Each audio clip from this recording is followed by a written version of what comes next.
Bonsoir les enfants, bonsoir.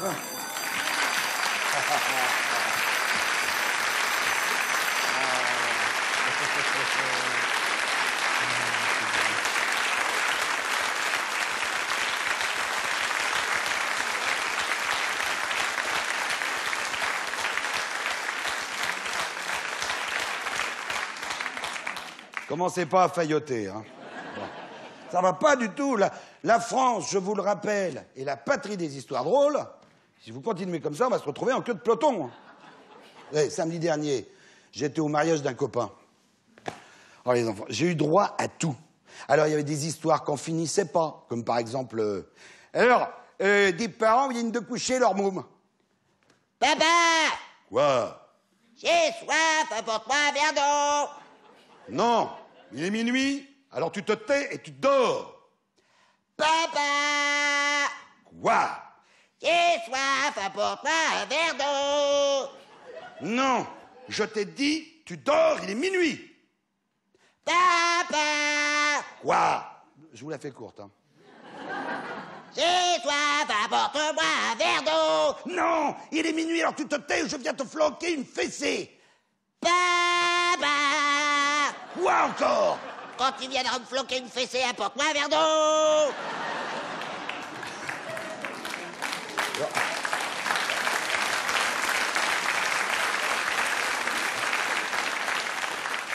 C'est du vécu, ça. Hein. Alors après ça, il y en a eu une autre que personne n'a comprise vu l'état du mec qui l'a raconté.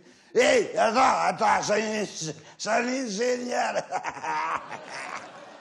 C'est l'histoire d'un canard qui rentre dans un bistrot. Il monte sur le bar, hop. Il fait « Bonjour, je voudrais une bière, s'il vous plaît. » Ah, le barman, il en revient pas. Ah, ben ça, par exemple, un canard qui parle. Ah, ben c'est la première fois que je vois ça. Ouais, c'est normal. C'est la première fois que je viens ici. Je travaille sur le chantier d'à côté. Ah, ouais. Et sur le chantier de côté, qu'est-ce que vous y faites, sur le chantier de côté? Et moi, je suis maçon. Et je connaissais les colis maçons, mais pas les canards maçons. Non, attends, c'est pas là la chute. Attends, là. Alors, le barman, il dit, hey, mais comment vous faites pour tenir la truelle dans vos pattes palmées? Ah, mais j'ai pas besoin de truelle, dit le canard. Je suis, hein. Mais il dit, je prends le ciment sur mon bec et flaf sur le mur. Et alors, quand je veux faire du crépi, il fait... C'est comme ça que je fais. Alors, le soir même, il y a un cirque qui s'installe à côté. Et alors le barman, il saute sur l'occasion. Hop. Il va voir le directeur du cirque, il fait vous allez pas me croire, je connais un canard qui parle. Vous devriez l'engager. Ah, vous avez gagné une fortune avec ce coin-coin. Et alors, le lendemain, le canard, il revient à le bar. Une bière, s'il vous plaît. Alors, le barman, il sert, il dit, allez, je viens de voir le directeur du cirque qui s'installer en ville, et ça intéresse le directeur du cirque. Il m'a dit, il faut me l'envoyer, le cirque reste là pendant une semaine. Ça l'intéresse, il voudrait vous engager. Alors, le canard, il fronce ses sourcils, il fait... Un cirque, c'est quoi un cirque?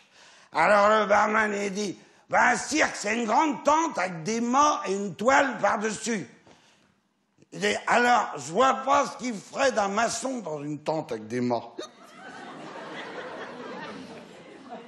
T'as pas compris? Attends, je vais t'expliquer. Il y en a qui n'ont pas compris là-bas. T'as pas compris ce point? Attends. Alors, je vais t'expliquer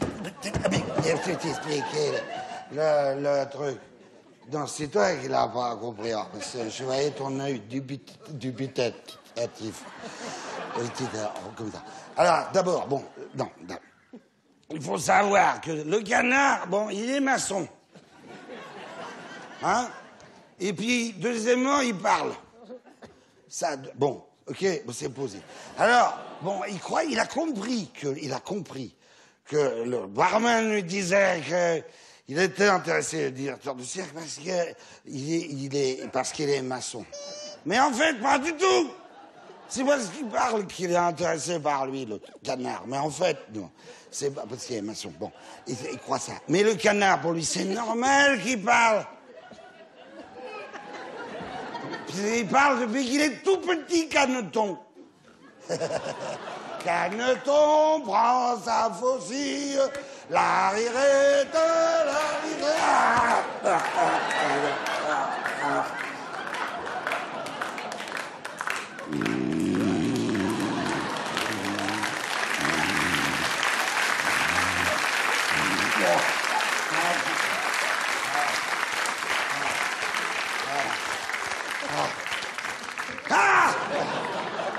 Ah, t'es là, c'est toi. Bon, alors, attends.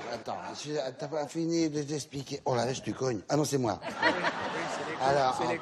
Alors, non, parce que comme le barman, il explique que dans un cirque, il n'y a pas de mur. Il voit pas ce qu'il ferait comme là qu'il est maçon. Puis à cause des... Bon, je comprends rien du tout. Je m'en fous, moi, je compte la merde, tout ça, oh putain, il y a des murs. Donc, c'est pas un cirque. Ah, oh, attends, tu sais pourquoi les canards, c'est les meilleurs maçons? Parce qu'un canard maçon, il fait un mur, il fait 2 murs, et entre les 2, il y a un coin. Bon.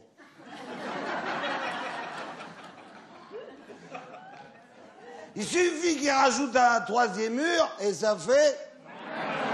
Tu la connaissais?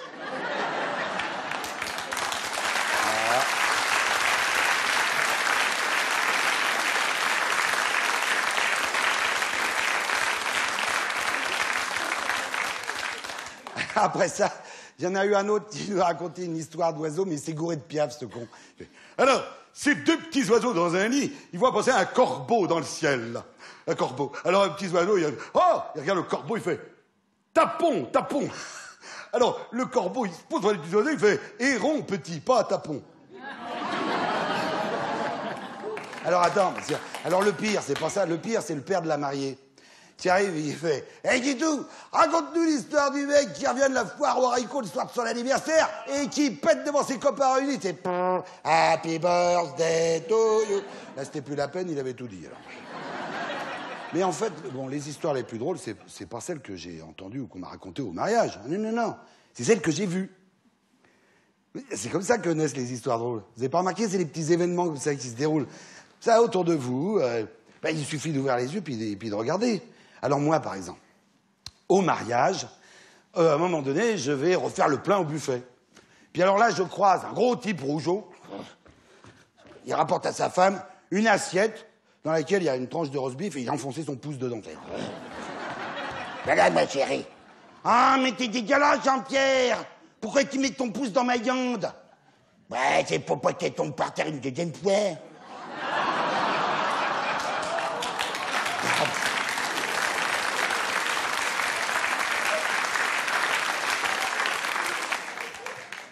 Alors après ça, en traversant la piste de danse, tu vois, je croise le couple de mariés en train de danser tendrement enlacés dans un slow humide et langoureux. Ah.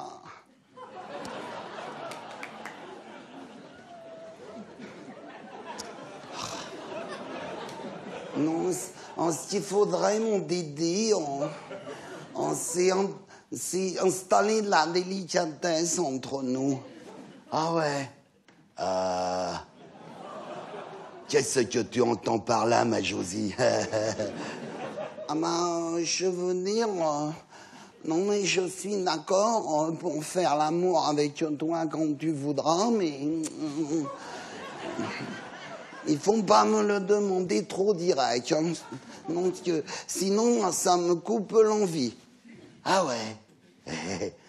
Et comment que tu veux que je te le demande, ma Josie? T'as qu'à me le faire comprendre par un code entre nous. Ah ouais, comme un code barre. Arrête, non. Non, je veux dire un geste qui me fasse comprendre que t'as envie de moi. Ah ouais. Quoi comme geste? Eh ben, mais quand t'as envie de moi, tu me presses le sein une fois. Ah ouais, comme ça, pouette. Arrête. Et quand t'as pas envie, tu me le presses 2 fois. Pouette, pouette. Oh non. Ah ouais, j'ai compris. Eh ben toi, c'est pareil, ma Josie. Quand t'as envie, tu me secoues le sexe 1 fois. Et quand t'as pas envie, tu me le secoues 300 fois.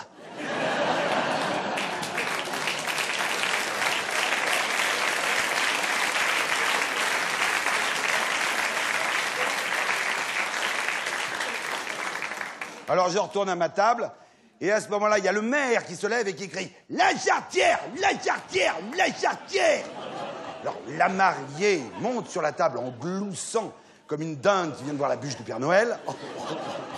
Oh non, mon Dédé, écoute, bon... Et elle soulève sa robe pour montrer à la foule avinée la jarretière en dentelle blanche que sa tante lui a trouvée dans un vide-grenier. La foule, ouais! Allez-y, faites-moi la foule avinée quand je soulève ma robe.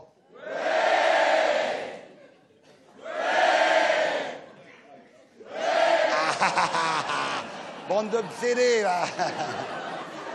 Et les enchères commencent. Le curé crie « 2 €. La foule, ouh. Bah quoi? J'ai une toute petite quête. Et à ce moment-là, juste derrière, il y a un type genre Raoul le dégueulasse qui se lève. Et 50 €. Alors là, sa femme, une grosse baleine moustachue, maquillée à la truelle, elle fait 50 €.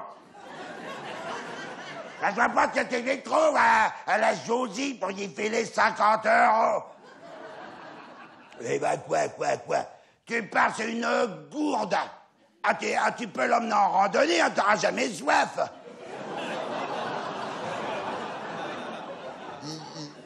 Peut-être, mais vachement bien roulé. Tu parles. Si tu y retires son regard de braise, sa bouche pulpeuse, sa poitrine pigeonnante et sa chevelure soyeuse, qu'est-ce qui reste? Ben toi.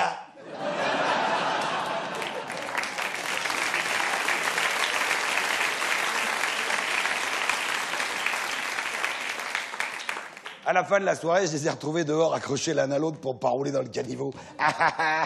Attends, moi, Raoul.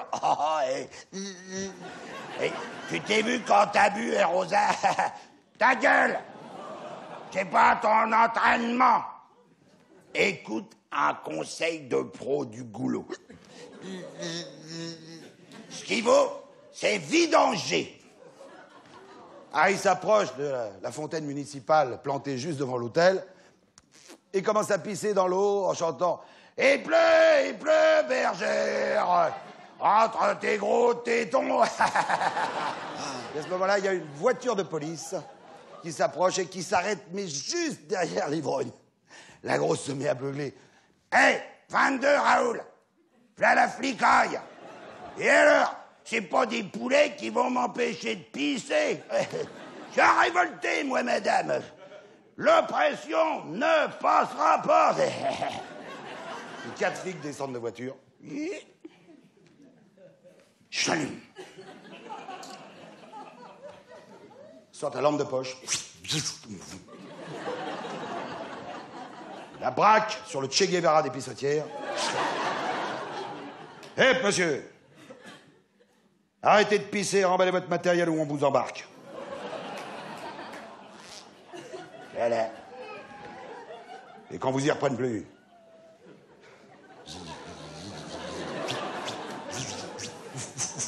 Soyons.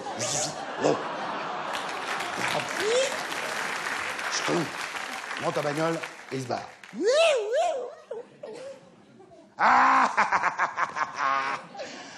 Tu parles d'un révolté. Tu t'es dégonflé comme un peu foireux. Non, madame. J'ai tenu tête à l'autorité. Tu parles, je t'ai vu. T'as arrêté de pisser et t'as remballé ta zibounette. J'ai remballé ma zibounette peut-être, mais j'ai pas arrêté de pisser.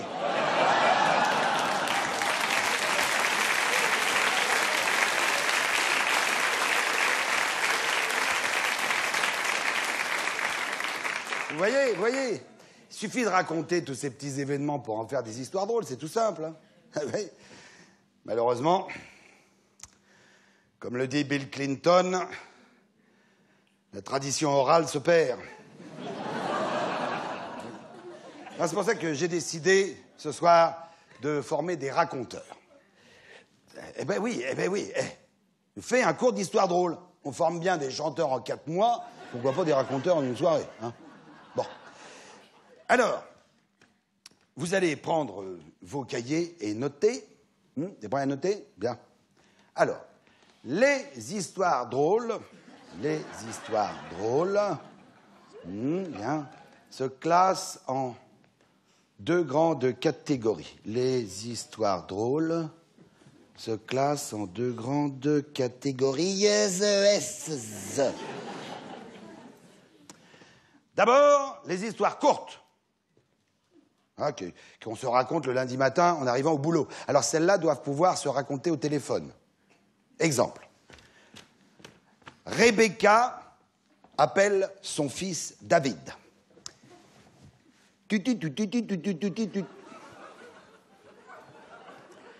Allô David, c'est maman. Maman. Oh, ça me fait plaisir que tu m'appelles. C'est pas souvent.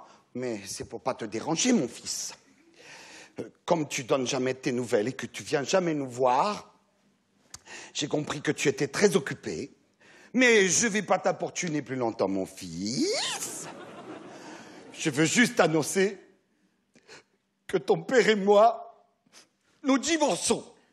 Quoi? Mais c'est pas possible, maman. Enfin, vous êtes mariés depuis 35 ans.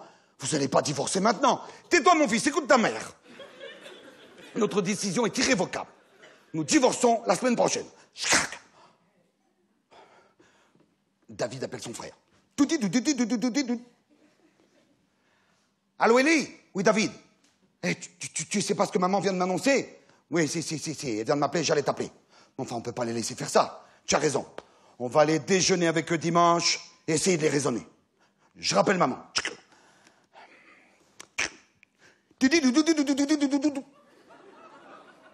Allô, maman? Eh oui, c'est moi. Qui d'autre veux-tu que ce soit? Bon, je viens de parler avec David, là. Bon, bah, il faut que ça s'arrange entre papa et toi, hein? Alors, on vient déjeuner dimanche pour parler de tout ça en famille. D'accord, mon fils. À dimanche. Salomon, me demande pas comment j'ai fait. Les enfants viennent déjeuner dimanche.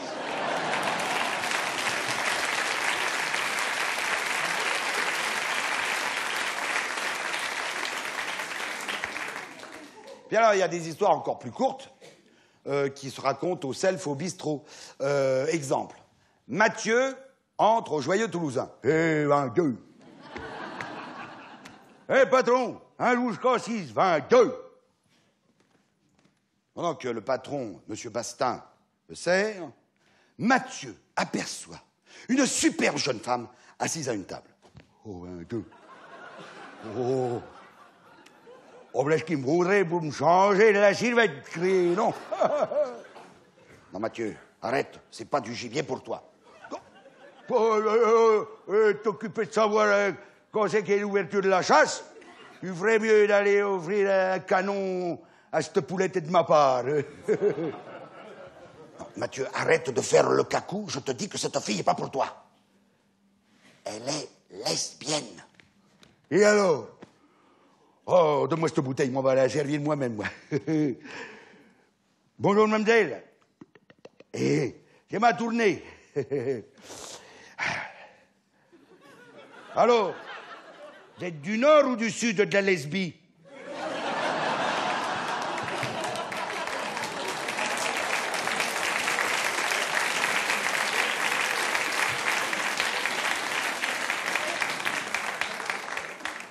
Autre exemple.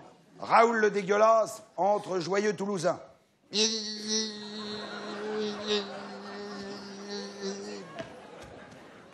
Hé, patron! Boum! Fais péter le Sauvignon. Monsieur Bastin remplit le verre de l'ivrogne. Raoul le vide d'un trait. La même chose. Puis il sort une photo de sa poche et la pose sur le bar. Oh, oh, oh, c'est quoi hein, cette bête sur la photo, dis donc? Eh ben, on dirait une baleine croisée avec un pitbull. Hein. C'est ma femme. Et pourquoi tu la regardes en buvant? C'est mon éthylomètre. Quand je commence à la trouver belle, c'est qu'il est temps que je rentre à la maison.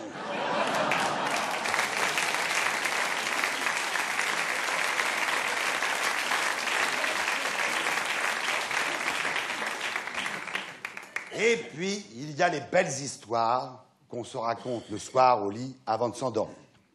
Exemple.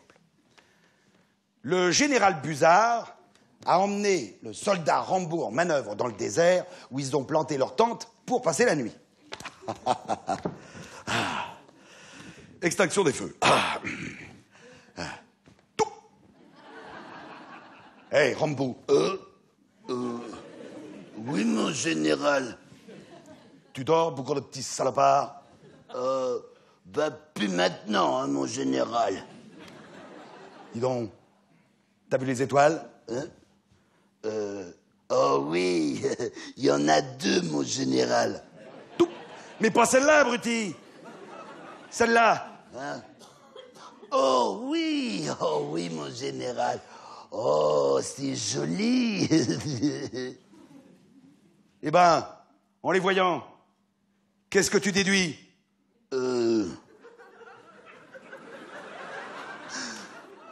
J'en déduis que nous ne sommes pas seuls dans l'univers, mon général. Mais non, beaucoup de petits salopards. Si tu vois les étoiles, c'est qu'on nous a piqué notre tente.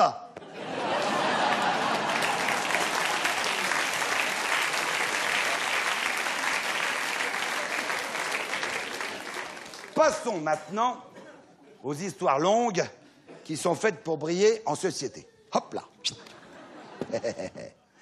Alors celle-là, faire attention parce qu'elles doivent être tendance, vous voyez. Je veux dire qu'elles doivent faire rire les bobos. Ah, et tout le monde ne sait pas ce que c'est qu'un bobo. Alors, un bobo, c'est vrai que c'est typiquement parisien. Hein. Ça veut dire bourgeois bohème. Si vous voulez, c'est un peu des snobs trash. Un vrai bobo, ça boursicote sur Internet en lisant l'humain. Ça s'habille chez H&M. Mais ça adore manger du steak tartare, à condition qu'il ait fait un aller-retour dans la poêle. C'est comme ça. Oui, mais alors là, attention à l'histoire que vous lui racontez. Faut qu'il la comprenne, le bobo. Oui, parce que s'il la comprend pas, il dit que c'est vulgaire. Ah oui, puis alors surtout, votre histoire, il faut qu'elle soit culturelle. Ça, c'est très important. Parce que, vous savez, en France, maintenant, la culture est à la mode. Il suffit d'écouter parler un footballeur. Hein. Ah si, non mais si. Zidane, par exemple. Voilà un homme qui se sert de sa tête. Si.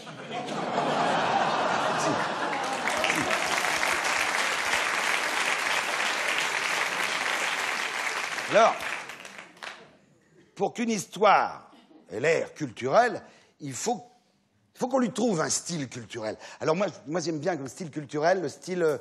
je crois que là, c'est l'archétype, c'est le Festival d'Avignon. Ça, le style Festival d'Avignon.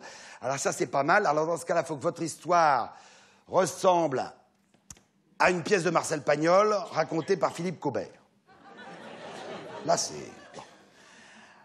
Alors, tiens, faites-moi les cigales. On est à Avignon, là.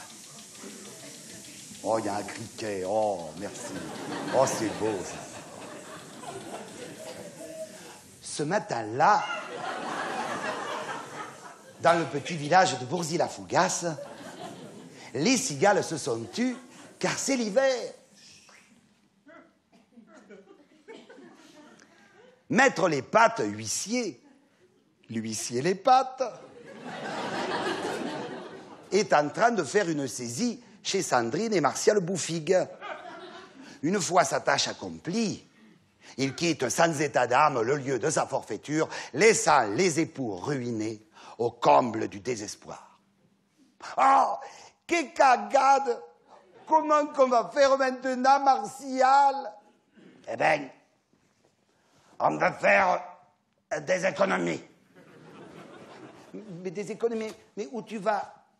Au bistrot du coin pour me remonter le moral.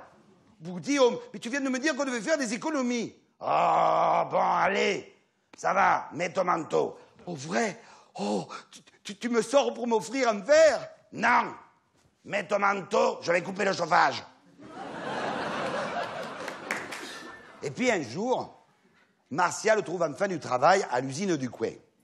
Chez le spécialiste de la charcuterie sous vide, le roi du salami, l'empereur du saucisson sec, Justin Bredouille. Tout va pour le mieux, jusqu'au jour où Martial rentre à la maison, la mine soucieuse. Oh pauvre, tu en fais une tête de misère. Ah, Sandrine, depuis que je travaille à l'emballage, j'ai une envie très bizarre. Comme une impulsion incontrôlable. Je ne sais pas si c'est la vue de toute cette viande de porc ou l'odeur de la salaison, mais je meurs d'envie de mettre mon sexe dans la trancheuse de salami. Oui. Oh, caraille, tu es devenu fada. Oh, demain, je t'amène voir le docteur Calisson. Mais le lendemain, Martial, mort de honte, refuse d'accompagner Sandrine, qui se retrouve seule face au médecin. Alors, qu'est-ce qui vous amène, Madame Bouffig? C'est un Parisien, il a l'accent pointu. Oh, mon mari a une obsession, docteur. Il veut mettre son chichi dans la trancheuse de salami. Quoi? Est-ce que vous avez remarqué chez lui un comportement étrange? Oui. Chaque fois qu'on fait l'amour. Et à un moment donné, il se met à bramer comme un jobastre. Oh, oh, oh, oh, oh.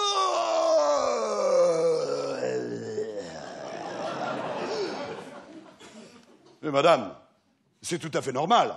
Peut-être, mais ça me réveille.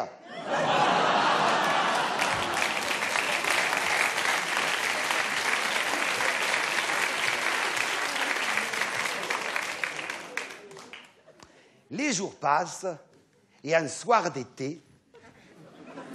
Faites les cigales, merci. Et un soir d'été, Martial Bouffig rentre à la maison, pâle comme une andouillette moisie.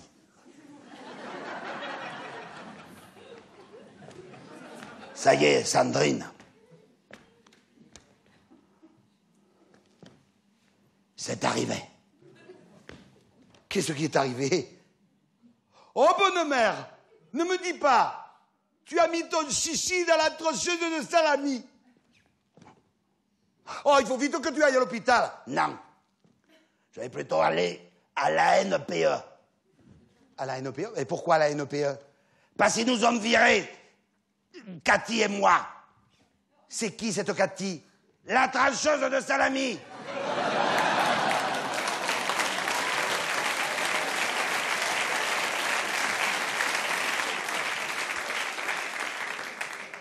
Le sang de Sandrine ne fait qu'un tour. Oh, elle attrape son mari et te le fiche dehors comme une estrace.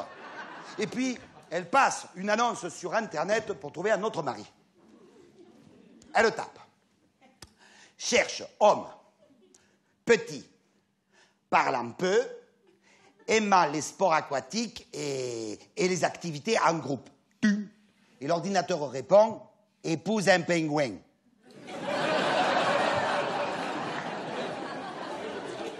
Pendant ce temps, le pauvre Martial va se consoler chez Cathy, sa maîtresse. Pascal, le mari de Cathy, c'est le boulanger du village. Pendant qu'il pétrit sa pâte et ses michetés, eh bien, le Martial, il pétrit celle de sa femme. Ah, alors que les deux amants viennent de passer de la position des olives dans le buisson de la lavande à celle de la moissonneuse brouteuse, t'es... Pascal rentre à la maison. C'est la panade. Les amoureux bondissent.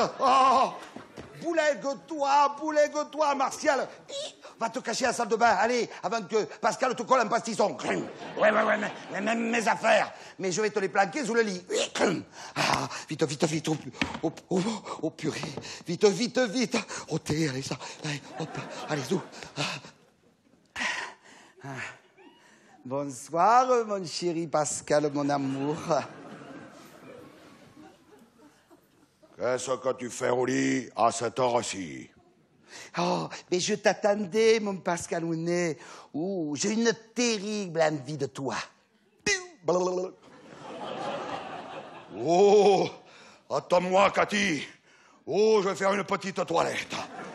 Il entre dans la salle de bain et il se trouve nez à nez avec le Martial en train de taper dans ses mains tout nu.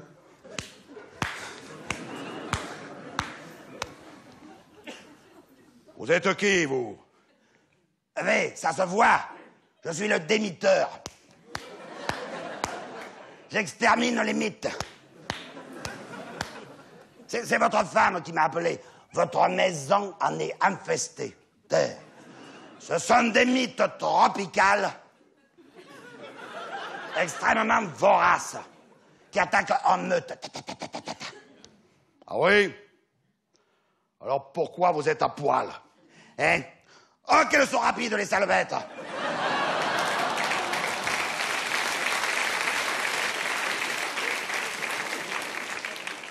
Alors, il y a plus culturel encore que le style Festival d'Avignon, c'est le style comédie française. Ah ouais, non, ça c'est quand même... Alors là, dans ce cas-là, votre histoire peut ressembler à une fable méconnue de Jean de La Fontaine, racontée par un acteur poussiéreux qui veut faire moderne. Et les trois taureaux.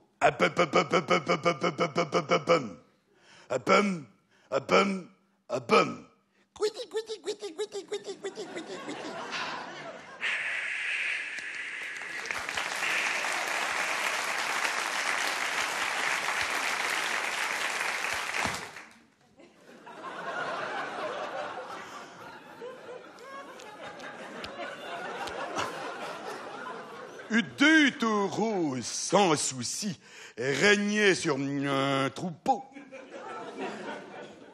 sans jamais assurer leurs devoirs conjugaux. Le paysan déçu les avait avertis. « Si je n'ai point de veau, vous finirez rôtis. »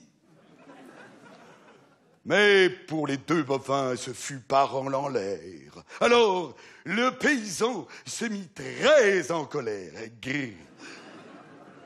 Il fit venir séant un taureau espagnol.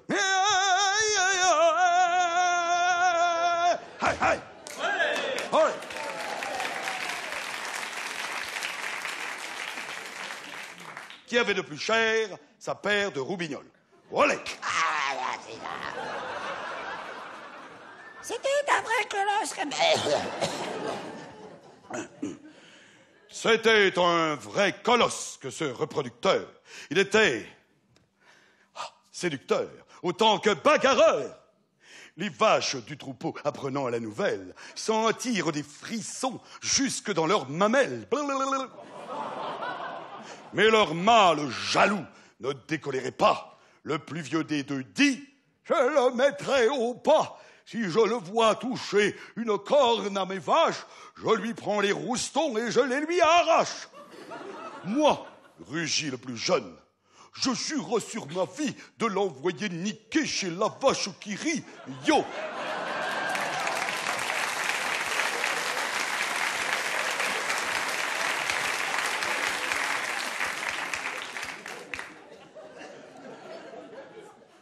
Lorsque, le lendemain, débarqua le colosse, il se mit aussitôt à fabriquer des gosses. Ses grands coups de boutoir firent trembler la ferme. Blam, blam, blam.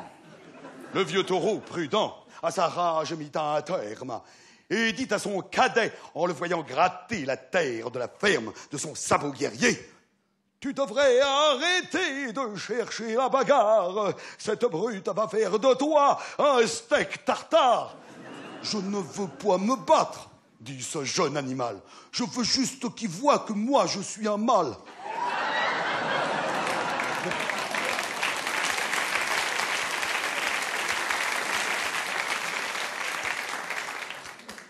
Alors, je vous rassure, parce que si vous n'avez aucune culture littéraire ou théâtrale, ah ben ça, c'est pas compliqué. Faites comme les bobos. Ben oui, faites semblant, parlez du 7e art. Et puis racontez votre histoire comme si c'était le dernier Woody Allen.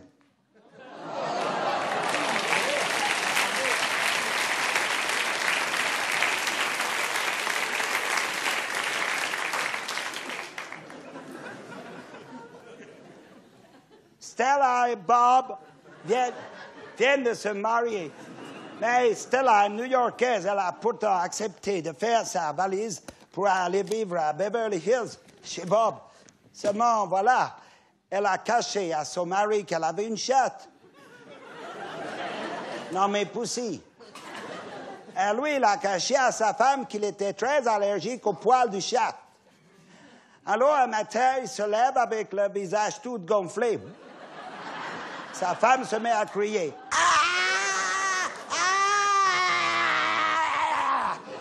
Oh. Tu m'as fait peur, Bob. Et ce n'est pas Halloween. Pourquoi t'es-tu déguisé en citrouille? Mais Bob, qui a été élevé par une mère castratrice, n'ose pas lui répondre. Elle a non-dit s'installe dans le couple. Alors Bob dépasse une fortune en dermato. Et Stella se ruine en psychiatre sans obtenir le moindre résultat. Alors, un soir d'orage, Bob décide de se débarrasser de Poussy.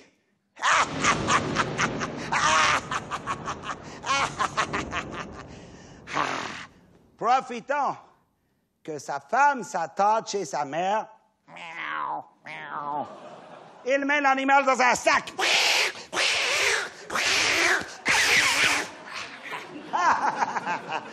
Puis il monte dans sa voiture et l'emmène à l'autre bout de la ville.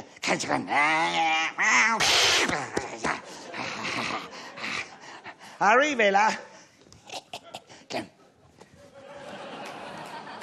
il jette la sac dans une poubelle.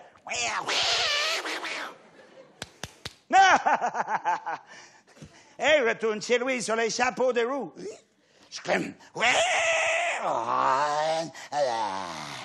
Arrivé à la maison, il rentre la voiture dans le garage. Puis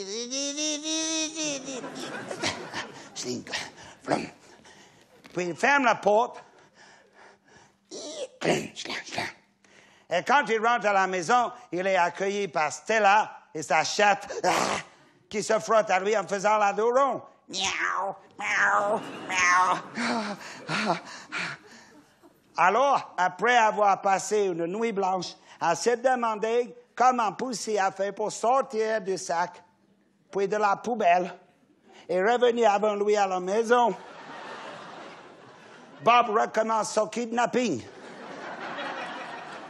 Profitant que sa femme est partie dîner chez sa sœur,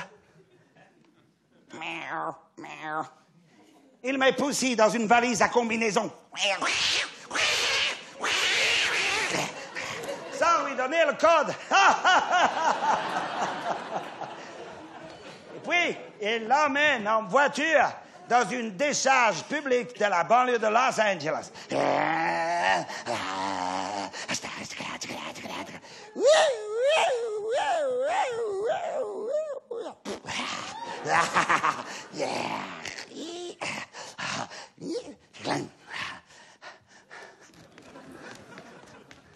Il va jeter la valise sur un tas de ferraille. Pile, ça, bing, bang. Mais quand il rentre chez lui, Poussy l'attend à la cuisine en miaulant devant son gamelle. Alors, Bob disjoncte. Et le lendemain, il achète une boîte de petites pois géantes. Il l'ouvre. Elle la vide. Il met Poussy à l'intérieur.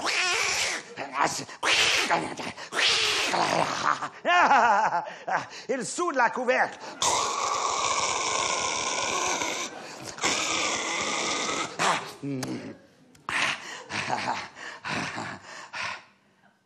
Miaou.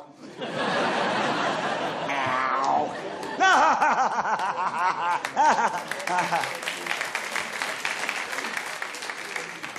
Puis il met la boîte dans le coffre de la voiture. Blam, blam. Et il fonce dans le désert.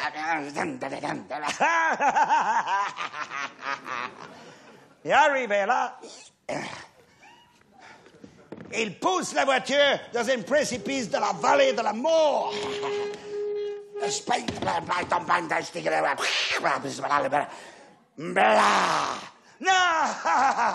Tu n'es pas prêt de revenir cette fois, sans capuce. Et il rentre à pied à Beverly Hills.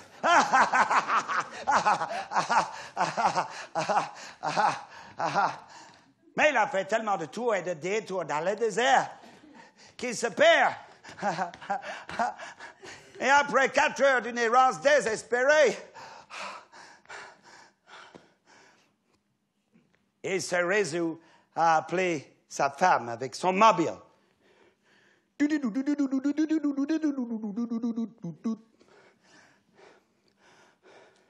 Ah, allô, Stella? Oui? Est-ce que Poussy est rentré? Oui? Passe-la moi pour qu'elle me donne la route du retour.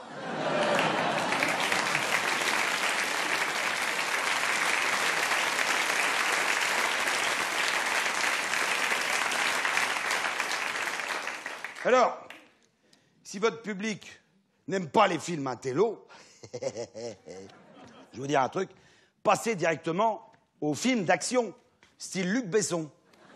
Si, j'aime bien, moi j'aime bien. Par exemple, Blandine est chauffeur de taxi. Alors, comme elle est célibataire, quand elle n'a pas de clients à son bord, elle drague. Ni, ni, ni. Oh.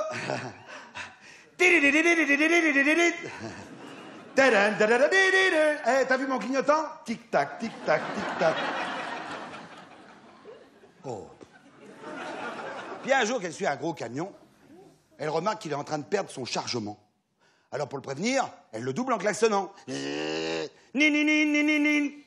En arrivant à hauteur de la cabine, elle aperçoit le chauffeur. Oh, il est beau. Oh, monsieur, je m'appelle Blandine, je suis taxi. Arrêtez, vous perdez votre chargement. Quoi? Merde, il y a un autocar qui arrive en face en faisant des appels de phare. Elle est obligée de ralentir et de se rabattre derrière le camion. Elle recommence à doubler. Monsieur, je m'appelle Blandine, je suis taxi. Arrêtez-vous, vous perdez votre chargement. Quoi? Oh, je dis, merde, un tracteur. Oh. Ça va pas, la gueule.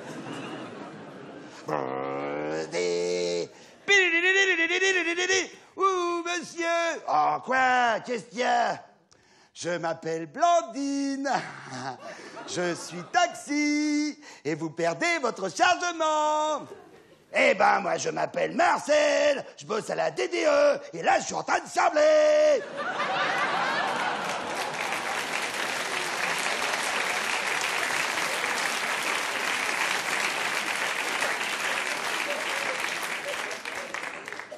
Alors normalement, c'est vrai que normalement, dans un film de Luc Besson, il y a une énorme mise en scène avec un son terrible, un super son, une bande son en Dolby Stereo THX, à double effet 3D.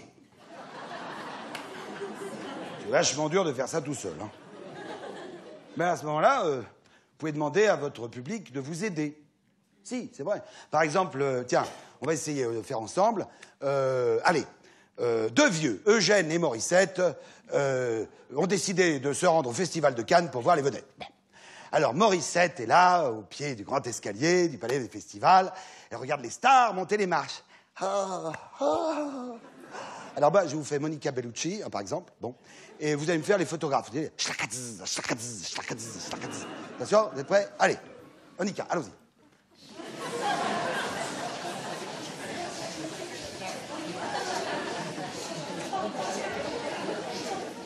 Pas mal, c'est pas mal, c'est pas mal. Il y en a qui ont encore l'appareil un peu mécanique, mais bon, c'est bien. Dans l'ensemble, c'est bien. Alors, de son côté, Eugène descend la croisette en matant les starlettes. Alors, attention, très important. Vous allez me reconstituer par bruitage la croisette. Alors, de ce côté-là, par exemple, là, tout ça, tout ce rang-là, tout ça. Non, pas encore. Attends, ma chérie, attends, pas avec tes camarades. Tu n'es pas sage, hein. Alors, là, vous allez faire le bruit de la mer. Alors, vous allez faire là, le ressac, là. Allez-y, là. Encore. Doucement les embruns. Possible, ça. Là, à droite, vous allez me faire la circulation sur la croisette, alors. Les mobylettes, les voitures de pompiers, de police, tous les gros camions. Putain, tu la bonne, c'est ton tas de merde, allez-y. Allez, circulation.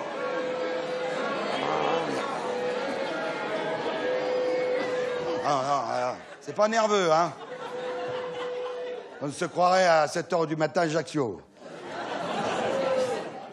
Et alors, au milieu, vous allez me faire les mouettes. Allez-y, les mouettes.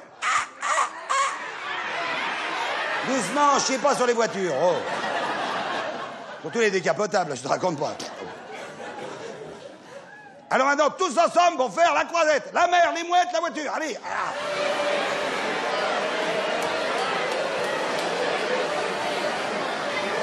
On s'y croirait. Bravo, vous pouvez vous applaudir, c'est très bien.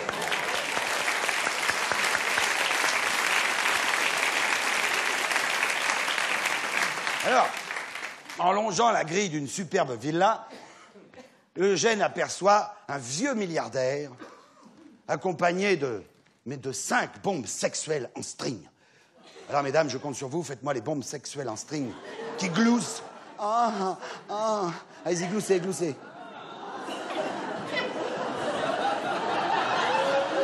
Allez-y, mesdames, gloussez. Les mecs, vous avez passé un super week-end, hein. Bon. Alors, à ce moment-là, le vieux milliardaire, il vide un verre de whisky. Il va au bord de sa piscine. Alors, attention, quand je plonge, faites plouf. Et quand je nage, vous faites schlaf, schlaf, schlaf, schlaf. D'accord? Alors, attention. Plongeoir. Hop!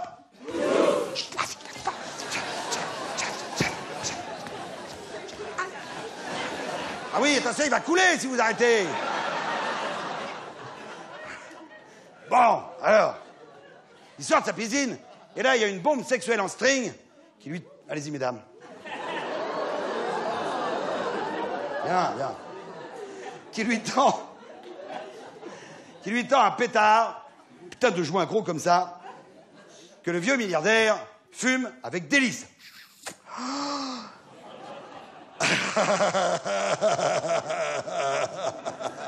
Fait 2 rails de coke.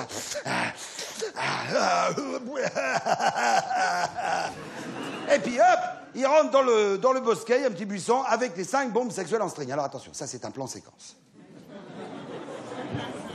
Alors je compte sur vous pour suivre avec les bruitages. D'abord, la croisette, les bombes sexuelles en string dans le buisson, etc. Attention, tout le monde est prêt? Moteur. Action, la croisette, les mouettes, les voitures, tout, la mer. Il emmène les 5 bombes sexuelles en string dans le buisson. Mesdames, gloussez. C'est l'orgie. Allez-y. C'est top. Ça y est, il a fini, il sort du buisson. Et oui, déjà, c'est comme ça. Il débouche une bouteille de champagne.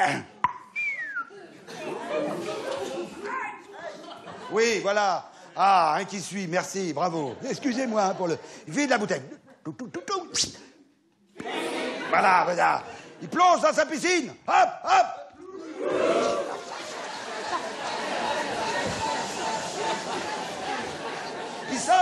il se vide une bouteille de tequila. Et il allume un énorme cigare de Havane. Là, accroché à sa grille, Eugène n'en vient pas. Il appelle le vieux milliardaire. « Hé, monsieur, t'es pris? Quoi, qu'est-ce qu'il y a? Oh, dites donc, vous êtes drôlement en forme, hein, pour un vieillard. Vous avez quel âge? Moi, j'ai 24 ans.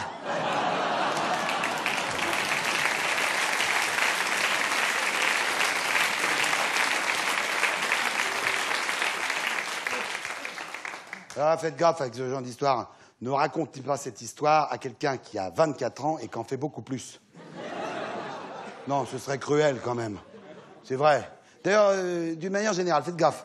Avant de vous lancer dans une blague, observez bien dans votre entourage que personne ne peut être blessé par un éclat de rire. Ben si, c'est vrai. Par exemple, moi, je vais vous montrer comment faire. Il suffit, là, par exemple, je vais raconter une histoire et d'abord, je vérifie que dans l'assistance, personne n'a le bras en écharpe. Non. Donc, je vais pouvoir vous raconter l'histoire qui est arrivée à Georges l'hiver dernier. Alors qu'il se promène rue Saint-Denis à la recherche d'une experte en chipolata frétillante,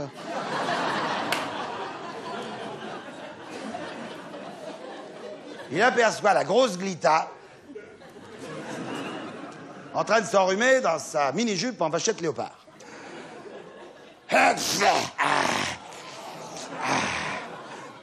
À vos souhaits. Merci. Oh, bonsoir, petit. Tu montes? Ben, ça dépend, madame. C'est combien? 100 € la poste, turlute non comprise. Enfin, vu mon état, je te fais une remise sur la turlute. Oh, ben, d'accord. Alors, elle emmène son client dans sa piole à l'hôtel de Ouarzazate. Se déshabille, schlac, madame. Se met au lit, puis alors, au moment où il est en train de s'activer frénétiquement comme le lapin du Racel, la grosse éternue. Georges est éjecté, il tombe du lit, il se pète un bras.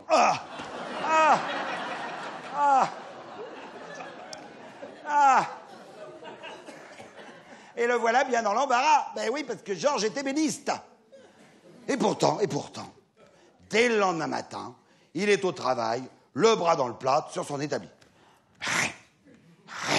Mais comme il est obligé de raboter les planches d'une seule main, ses employés le surnomment Mirabeau.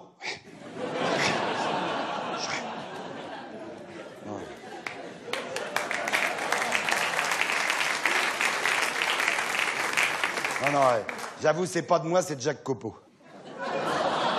Il l'a trouvé en revenant d'un voyage en Syrie. Alors...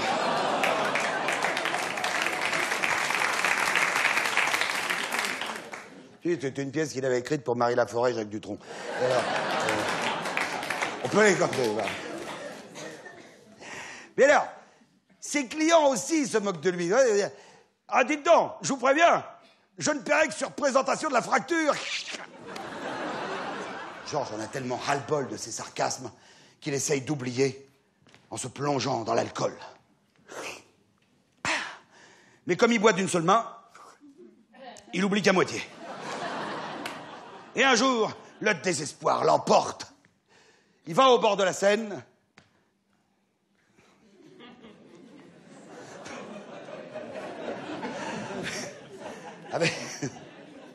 Avec la ferme intention de se jeter à l'eau pour en finir.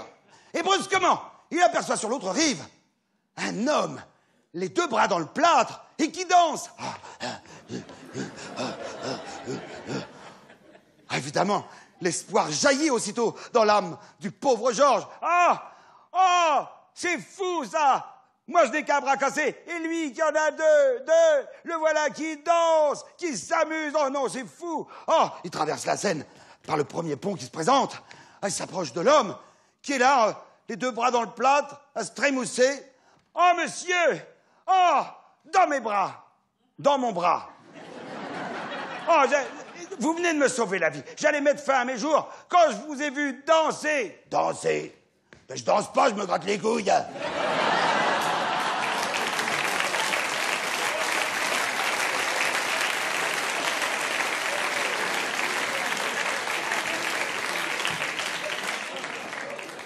Mais il peut y avoir plus grave. Comme l'histoire de Quasimodo, qui rentre un soir chez lui après une dure journée de labeur dans le clocher de Notre-Dame. Bonsoir, Esmeralda, chérie. Ah, c'est à cette heure-ci que tu rentres. Oh, arrête.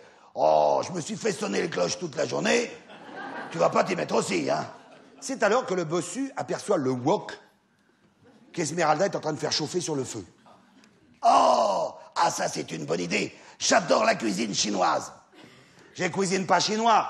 Je fais chauffer le wok pour repasser tes chemises.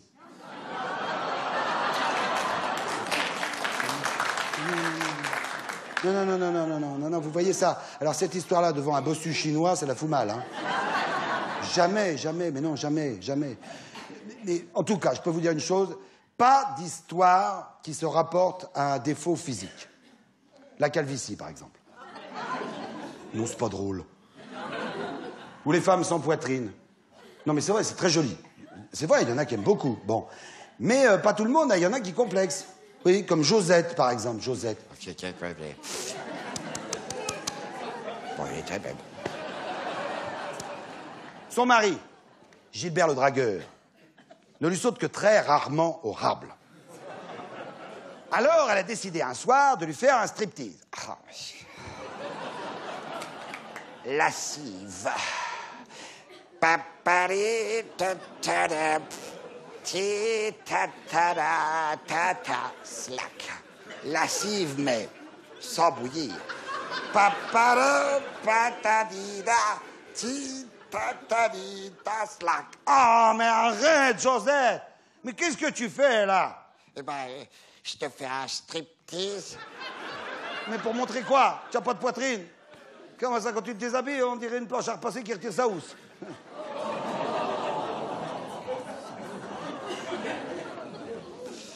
Ben oui, mais comment je peux faire pour t'exciter? Eh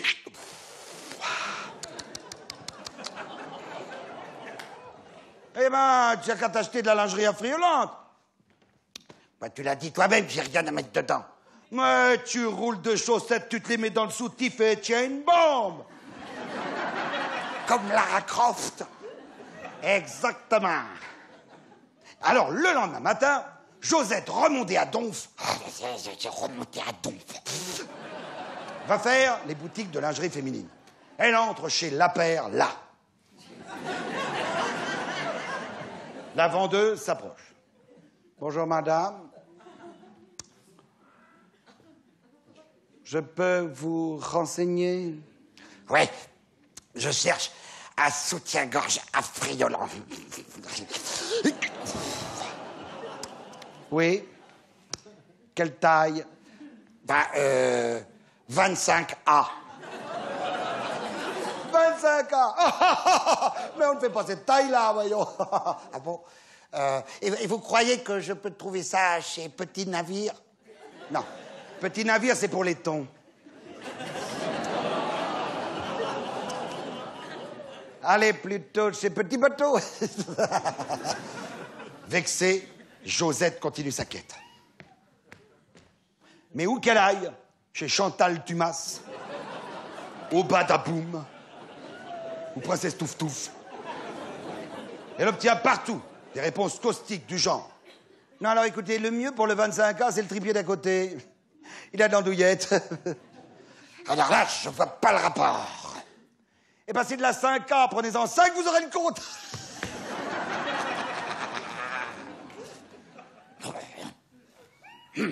De Garlas, Josette rentre chez elle. Mais en chemin, elle aperçoit un magasin à la devanture magnifique.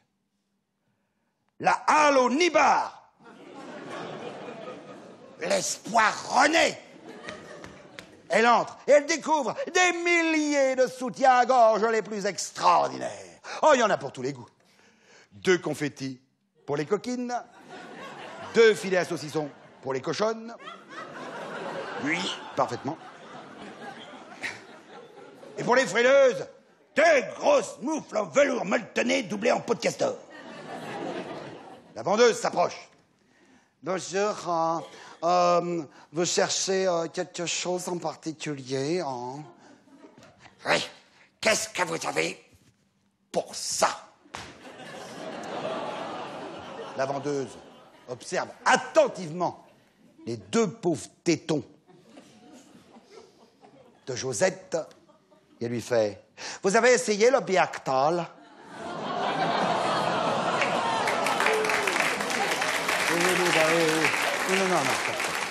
Non, là, je dis attention. Attention, parce que ça, alors vous voyez, alors surtout messieurs, faites gaffe. Parce que si vous voulez rester des gentlemen, au lieu de passer pour de gros demeurés néandertaliens, évitez ce genre d'histoire, ces histoires misogynes. C'est épouvantable, ça. Il n'y a rien de plus détestable pour une femme, hein, mesdames, que les histoires macho. Par exemple, Adrienne décide de prendre l'avion pour aller passer 1 mois sous les tropiques. Mais au-dessus de l'océan Indien, le vol est pris dans un orage. L'avion est secoué comme un shaker. On voit des éclairs par les hublots. Mais l'hôtesse descend l'allée centrale avec un grand sourire aux lèvres. Non, tout va bien, rassurez-vous. Le commandant Pinocchio tient la situation bien en main. Mais quand même, Adrienne est inquiète. Oui, mais pourquoi ça se coule comme ça? Ah, c'est le commandant qui a le hoquet. Oui, mais pourquoi il y a des éclairs dehors? On vole trop vite, c'est les radars. Adrienne n'est pas dupe. Elle se dresse dans l'allée centrale et commence à hurler. Non, je veux pas mourir comme ça, alors que j'ai jamais rencontré un homme qui me fasse vraiment sentir que je suis une femme. Oh, l'hôtesse part chercher le steward pour tenter de la maîtriser, mais elle continue de crier. Y a-t-il un homme, un vrai, qui veuille me faire sentir que je suis une femme? Alors, un beau macho se lève. Il est brun, il est bronzé, il est gaulé comme Rocco Siffredi. Il s'approche d'Adrienne en déboutonnant langoureusement sa chemise. Un sourire lui brique aux lèvres. Oh, Adrienne. Tend son corps prêt à l'assaut du mal. Oh, ouais. Je vais te faire sentir que tu es une femme. Adrienne, va me repasser ça.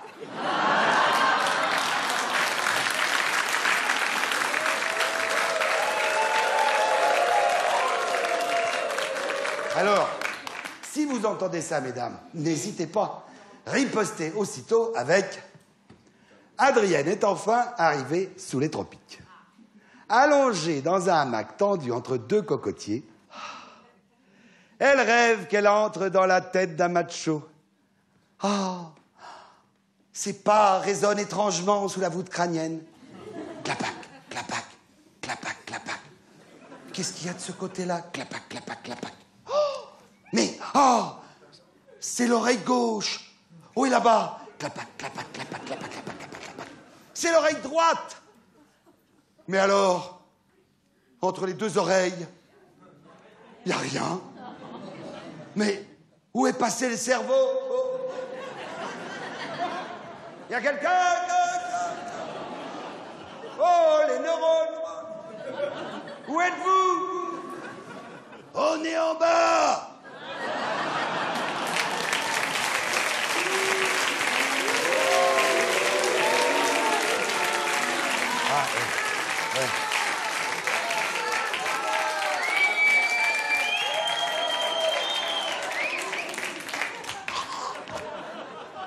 Mais non, c'est que pour les machos, celle-là. Non, il n'y en a pas ici. Alors. Je vois à vos bouilles réjouies que vous avez tout compris. Et puis alors ça, un de ces samedis, là, quand vous irez dîner chez les copains, alors là, vous vous sentez prêt à raconter des histoires, à devenir la vedette de la soirée. Vous vous sentez prêt? Oui, en partant comme ça, vous avez toutes les chances de finir nominé.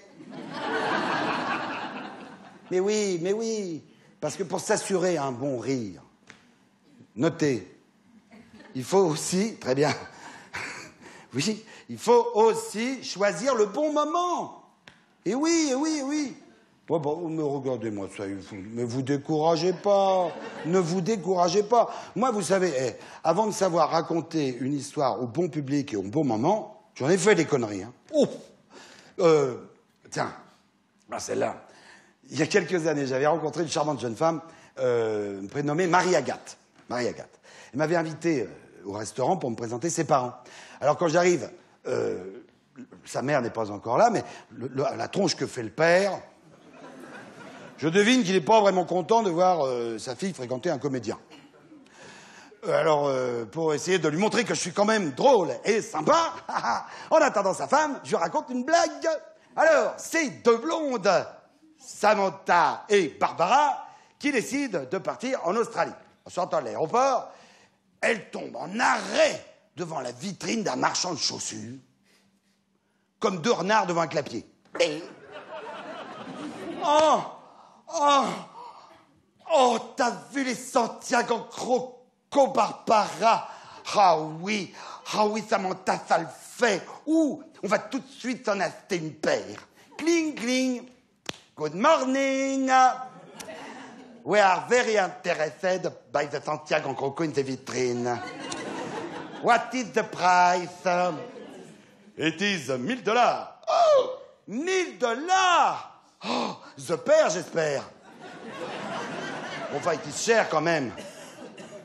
It is possible to have remise. Remise for the outil of jardin, il suppose. I am sorry. Non, it is not pas grave. We are going to les fabriquer nous-mêmes, the Santiago Croco. Alors, un bon. Hop. Cling, cling, slam. Oh, mais tu es folle, Barbara. Mais qu'est-ce qu'on va faire maintenant? C'est simple, on va partir à la chasse au crocodile. Oh, tu es génial. Oh, tu es le cerveau de notre duo. Mais le marchand de chaussures a tout entendu. Il ferme son magasin et il suit les blondes à distance. Il les voit entrer chez un armurier. Cling, cling, good morning. We want to asset a fusil of chasse. Do you want a fusil à pompe? Ah bah oui, c'est pour chasser les chaussures, alors.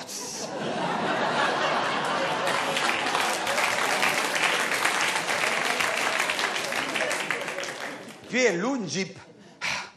Mais elle marche pas, ta Jeep. Et c'est avec la clé, c'est plus sûr. Crine, crine, crine, crine, crine. Alors là, c'est commence comme ça, on n'est pas arrivé, parce que crine, crine, crine, non, c'est crâne, crâne, crâne avec une zip. Laisse-moi conduire, crine, crine, crine. Bon, fais ce que tu veux. Plomb. Qu'est-ce que ça veut dire? Oh, tu m'embêtes. Accélère. C'est tombé. Oh, crotte, elle est tombée. Qu'est-ce qu'elle est bête. La zip. Ah merde, la Jeep. Oh, crotte. Remonte à la Jeep. Et elles arrivent enfin, toutes les deux, dans la jungle australienne. Mais le chausseur suit les chasseuses. Et en arrivant aux abords de la forêt, il croit les avoir perdus, quand tout à coup il entend « Ouh! Samantha! Où es-tu? De l'autre côté du marigot. Ah oui, je te vois. Oh, mais comment puis-je faire pour te rejoindre sur l'autre rive? Mais tu es déjà sur l'autre rive. » Alors, en suivant les cris des deux blondes, le marchand de chaussures avance dans la jungle. Chra, chra, chra. D'un coup, il entend pam, pam, aïe. Il s'approche du marigot, il découvre Samantha, fusil à la main, et Barbara devant un gros tas de crocodiles morts. Les deux blondes scrutent attentivement l'eau saumâtre du marigot.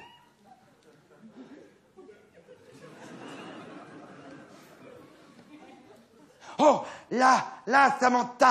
Oh, il y en a un gros. Ha, ha. Poum, aïe. Barbara tire le gros crocodile mort sur la rive. Elle le retourne et fait « Oh, zut! Celui-là non plus, il porte pas de bottes. »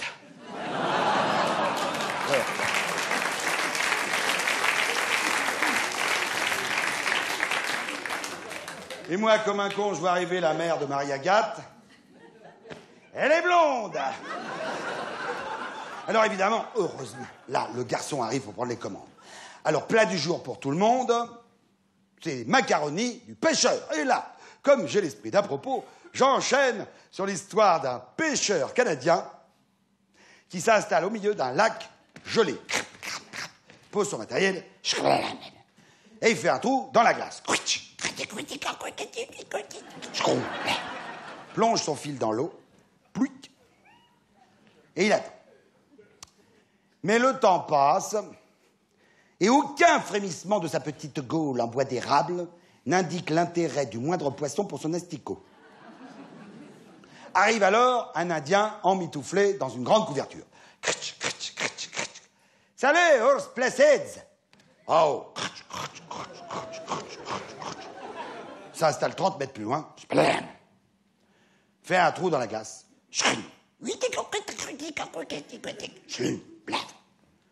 Plonge son fil dans l'eau glacée. Et presque aussitôt, il en ressort un énorme black bass tout frétillant qui pose dans son panier. Il replonge le fil dans l'eau. Et hop, c'est une truite arc-en-ciel de 2,5 kg. Paf dans le panier. Et ça continue et ça n'arrête pas. Et un brochet, et une tanche, et une carpe, 2 carpes, 3 carpes.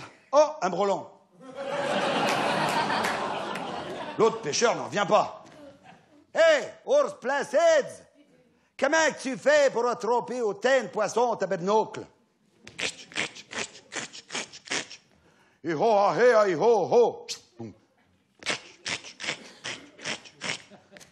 Quoi?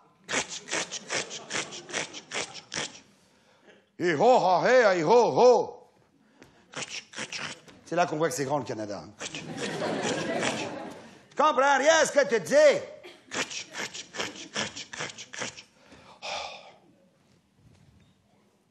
Il faut garder les asticots au chaud.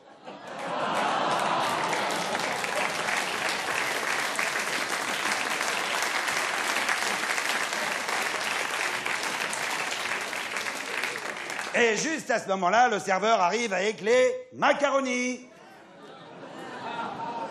Ah oui, hein. Alors là, le froid s'installe aussitôt.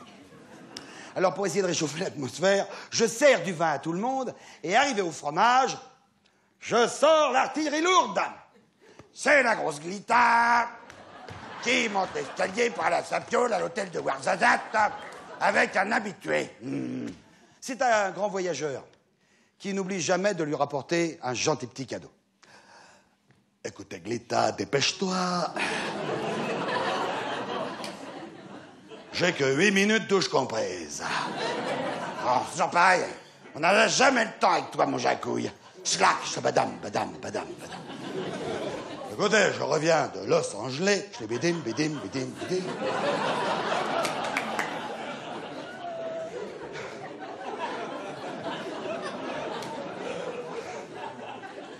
D'où je te rapporte une surprise. Ce sont des préservatifs. Ah bah, si tu voulais des capotes, t'as pas besoin d'aller si loin, hein. Il y a un distributeur dans les cagouins, ça. Oui, mais les miennes, elles ont du goût. Hein. C'est nouveau, ça vient de sortir. Ils les étalent une par une sur le lit. Alors, il y en a à l'orange, au fruit de la passion, au citron, à la banane, tagada, etc. Ah bah dis donc, ces Américains, qu'est-ce qu'ils vont pas inventer? Alors, on va jouer à un jeu, si tu le veux bien. L'État, je vais éteindre la lumière. Et dans le noir, tu vas essayer de deviner le goût. Ah bah ça a intérêt à être bon parce que tu me connais, je suis une fine gueule. La grosse Glita s'assied sur le lit. Son client est à la lumière. Écoutez, clic. Et dans le noir, il fait « Roquefort! Oh, attends, j'ai rien mis !»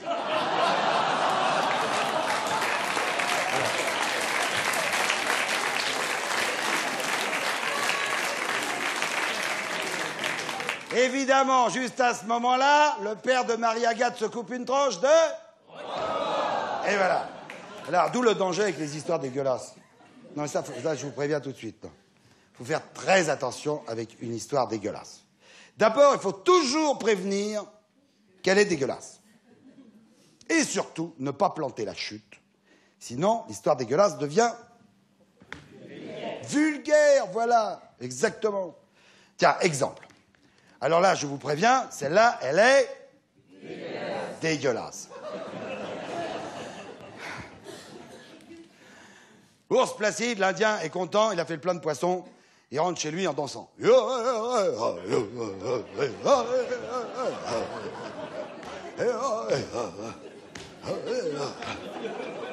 Ça, c'est un Shirakawa. Écoutez.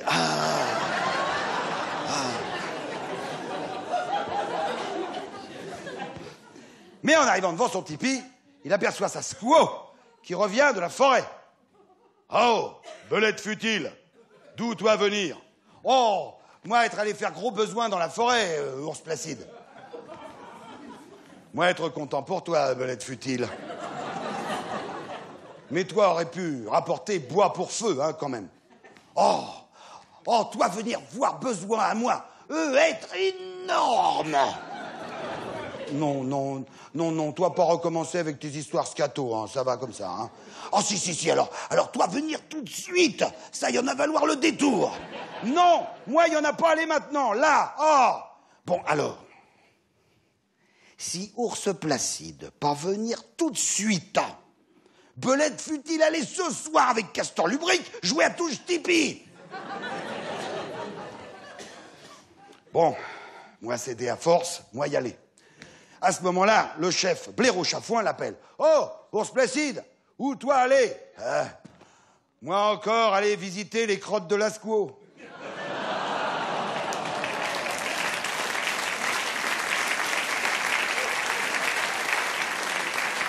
Alors, là, faut faire gaffe, faut pas rater la chute. Mais non, parce que si vous faites, moi encore aller visiter les crottes de ma femme, l'histoire qui est un peu débile, là, devient carrément immonde. Et vous prenez ce qu'on appelle un bide. Voilà. Alors, quitte à prendre un bide, il vaut mieux tenter la poésie que de risquer la vulgarité. Et je vous le prouve. Une vieille dame fait sa promenade quotidienne dans le square de la mairie à Saint-Fémois-les-Burnettes. Tout d'un coup, elle aperçoit un homme assis sur le banc où elle a l'habitude de s'installer. C'est une brute patibulaire, l'œil mauvais, le crâne rasé, les muscles saillants sous le t-shirt. Exactement comme moi. Quoi, si, j'ai le crâne rasé. Elle s'installe à côté de lui. Regarde, monsieur. Et puis, elle commence à jeter des miettes aux pigeons et aux moineaux, qui se gavent aussitôt. Comme la brute ne desserre pas les dents, elle engage la conversation. Oh, je suis toute seule depuis la disparition de mon regretté mari. Et ces oiseaux sont mes seuls compagnons. Eh ben, doucement le gros, là, laisse-en au petit, voyons. La brute ne répond pas. Et les piafs s'envolent.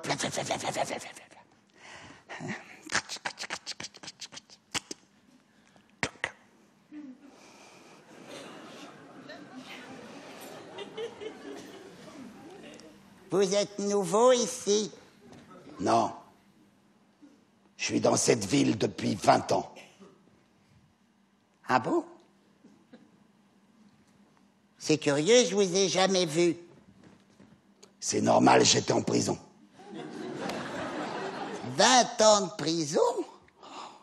Mais qu'est-ce que vous avez fait? J'ai tué ma femme. Oh. Je l'ai égorgée avec un couteau de boucher. Puis je l'ai découpée en morceaux à la tronçonneuse. J'ai tout mis dans un broyeur et j'ai balancé toute la bidoche dans un élevage de porc.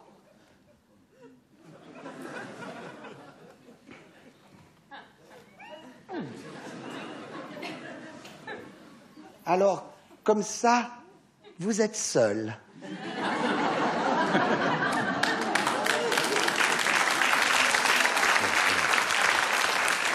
Alors, pour ceux qui ne comprennent ni la vulgarité, ni la poésie, j'ai l'impression qu'il y en a. Si, vous avez compris, vous qui râle, râle tout le temps. Tu vas avoir un mauvais point, tu vas rester à l'étude, hein, tout à l'heure. Pour ceux qui comprennent ni la poésie ni la vulgarité, on peut faire beaucoup plus simple. Il y en a qui sont contents, quand même. Sur un bateau de marins bègues, la vigie se met à crier. Commandant, il y a des pipis, des pirates. Le commandant, les canons, feu. Et les canons, pan.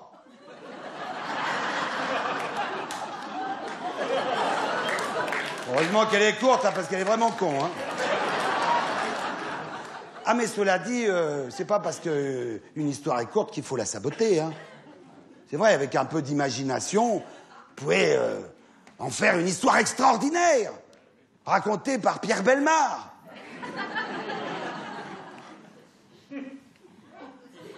Navire qui vague toute voile dehors au large de Maracaibo. En ce mercredi 30 juin 1783, est un fameux trois-mâts fin comme un oiseau hissé au Santiano. Car à son bord, fait extraordinaire, l'intégralité de son équipage est bec. Du mousse au commandant, en passant par le bosco, le quartier-maître, la vigie et les matelots, tout le monde à bord de ce trois-mâts est bec. Et un jour, du haut du grand mât, la vigie scrute l'horizon à l'aide d'un objet très précieux. Une lunette en laiton possédant une optique de très haute précision avec lentille biconvexe d'une valeur de 190 piastres, frais de port inclus.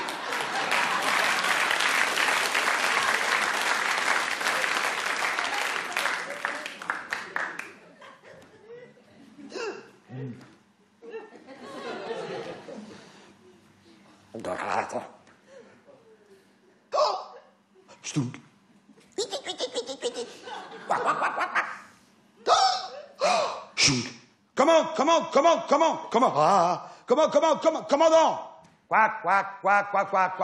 Quoi?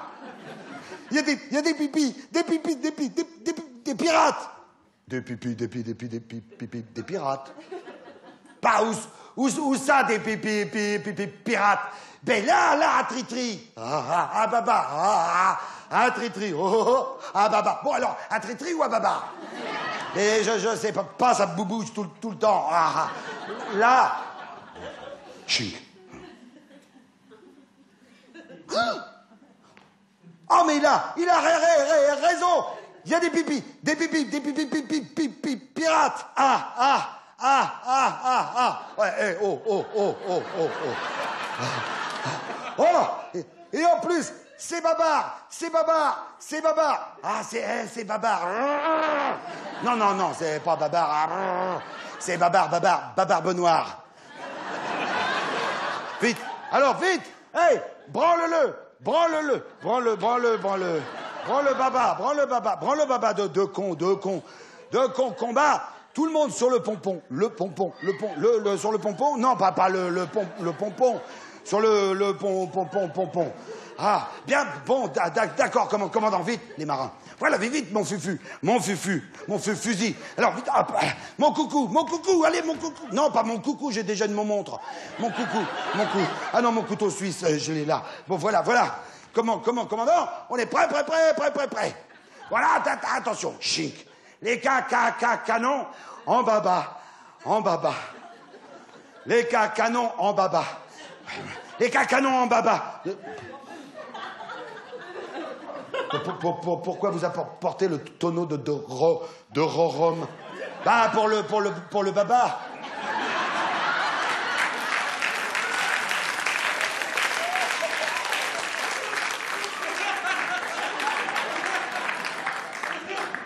J'ai pas dit le baba, j'ai dit les canons en bas. Oh, les caca. Ah, les cacahuètes aussi? Pourquoi les cacahuètes? Bah, c'est l'heure de l'APP. Non, c'est pas l'heure de l'APP, c'est l'heure de la guéguerre. Ah, vous êtes des bibis, là. Bon. Faut se les farcir. Bon, alors, les canons en bas. en batterie. Mais commandons les mettons en batterie. Vous ne savez... Mais qu'est-ce qu'on vous apprend au cours de nana? Au cours de navigation? Ah ben le macramé. Assez utile le macramé. Assez utile. Ah si, c'est utile. Comme ça, je pourrais dire. Et qui c'est qui m'a macramé mon bateau? C'est les pipis, les pirates.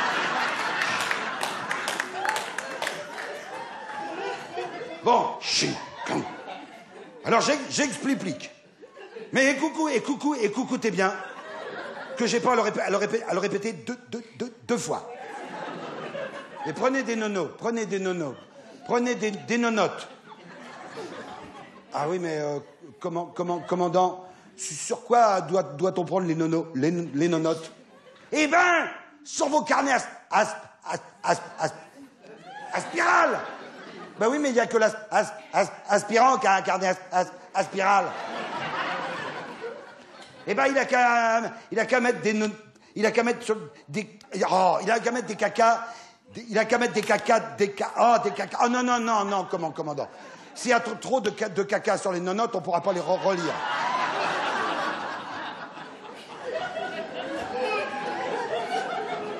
J'ai pas dit des cacas, j'ai dit des carbones. Laissez-moi au moins finir mes phrases. Bon, c'est bon? Bon, alors. Pour mettre les canons en batterie. D'abord, vous mettez la poupoudre dans le trou qui est devant le canon. Non, il n'y a pas de trou derrière. Non, s'il y a un trou derrière, c'est que le canon est à l'envers.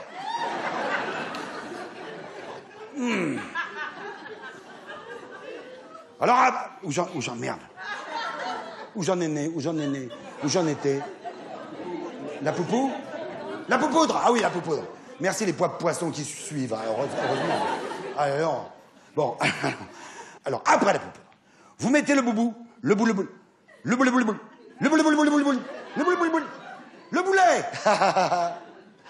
Mais mettez-en 2 tout de suite. Et alors après, vous tassez tout au fond avec le tasseur.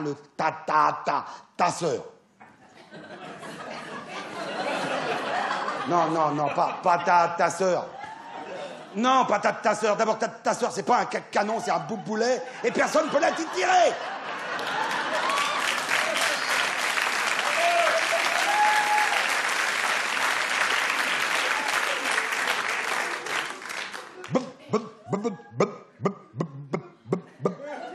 Bref.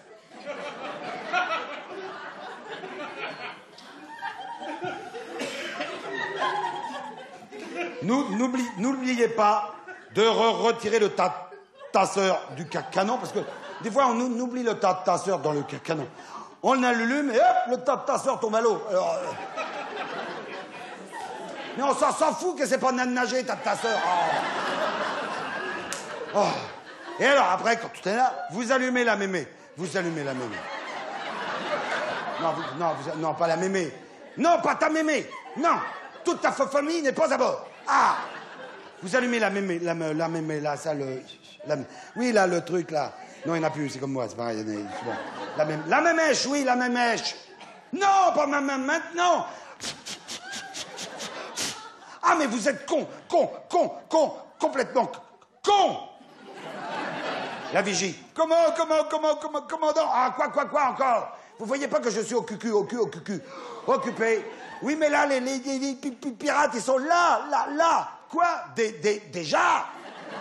Alors, les canons.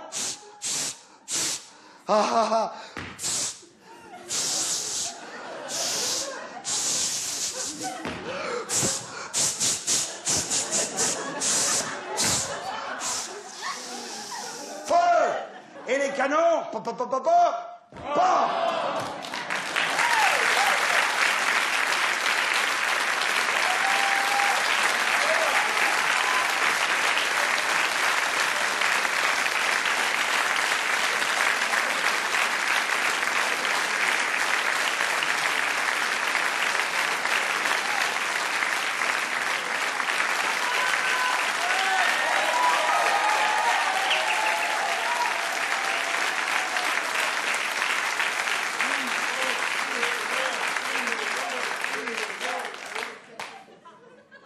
Bon, j'espère que vous avez tout compris, tout bien noté.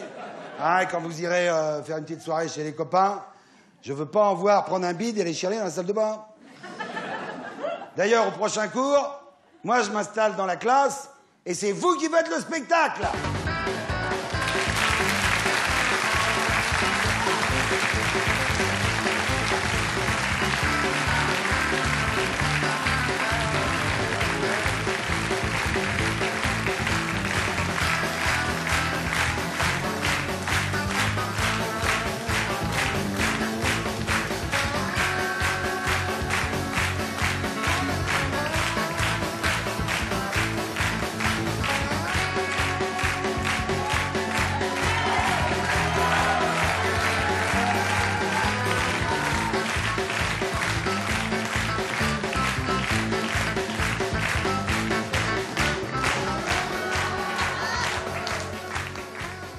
Ben, qu'est-ce que tu fais là, mon petit garçon?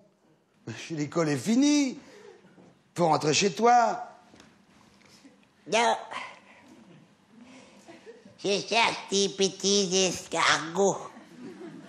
Petits escargots, pourquoi faire? Pour les manger. Oh là là, oh les mignons. Ah! Mais quelle horreur, mais c'est dégoûtant! Oh non, c'est beau les petits escargots. Ah, mais arrête, enfin, c'est cruel, tu leur fais mal. Oh non.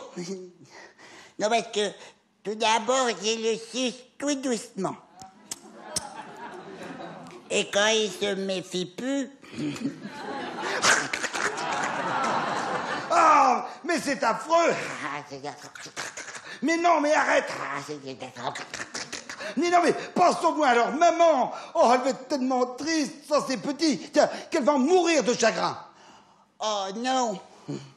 Elle peut pas mourir de chagrin, leur maman. Bah pourquoi? Je l'ai mangé en premier.